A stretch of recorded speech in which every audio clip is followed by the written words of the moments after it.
வருண் சக்கரவர்த்தியோட செலக்ஷன் ஒரு மாஸ்டர் ஸ்ட்ரோக்கா வந்து அமைஞ்சது மக்களே. சம்டைம்ஸ் இந்தியா சரியா விளாட்லன்னா நம்ம வந்து கோச்சை குறை சொல்றோம், மேனேஜ்மெண்ட் குறை சொல்றோம், அதுக்கப்புறம் கேப்டனை குறை சொல்றோம். ஆனா வருண் சக்கரவர்த்தியோட செலக்ஷன் வந்து பாத்தீங்கன்னா இன்னைக்கு ஒரு மிகப்பெரிய பிளஸ்ஸா வந்து இந்தியாவுக்கு அமைஞ்சிருச்சு. சோ அதுக்கு கண்டிப்பா நம்ம வந்து பாத்தீங்கன்னா அதே மாதிரி கோச்சையும் சரி, கேப்டனையும் சரி, மேனேஜ்மெண்ட்டையும் சரி பாராட்டி ஆகணும். கரெக்டா? ஃபேர்ல. சோ அந்த வகையில வருண் சக்கரவர்த்தி வந்து இந்த கிடைச்ச ஆப்பர்ச்சுனிட்டியா சூப்பரா யூஸ் பண்ணி 5 விக்கெட்ஸ் எடுத்தாருங்க. இதெல்லாம் வந்து அன்பிலீவபிள் ஸ்பெல்லு. கண்டிஷன்ஸ்க்கும் அவருக்கு ஏற்ற மாதிரி ஃபேவரா இருந்தது, அதுல எந்த டவுட்டுமே இல்ல. இருந்தாலுமே அவரோட வேரியேஷன்ஸ்ல நியூசிலாந்து பேட்ஸ்மேன்ஸை அடிக்கிற தோம் தான் போட விட்டாரு.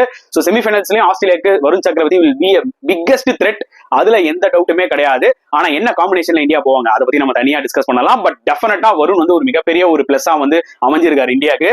ஆல் ஆஃப் அ சடன் ஏதாவது ஒரு மேட்ச் வருணை கூட்டு வருவாங்க, எனக்கு என்னவோ தோணுது நியூசிலாண்டோட எடுத்துட்டு வருவாங்க. நான் இதுக்கு முன்னாடியே சொல்லியிருந்தேன். சோ அதுக்கேற்ற மாதிரி தான் எடுத்துட்டு வந்தாங்க. பாத்தீங்கன்னா டோட்டலா கேமே சேஞ்ச் பண்ணி விட்டுட்டாரு.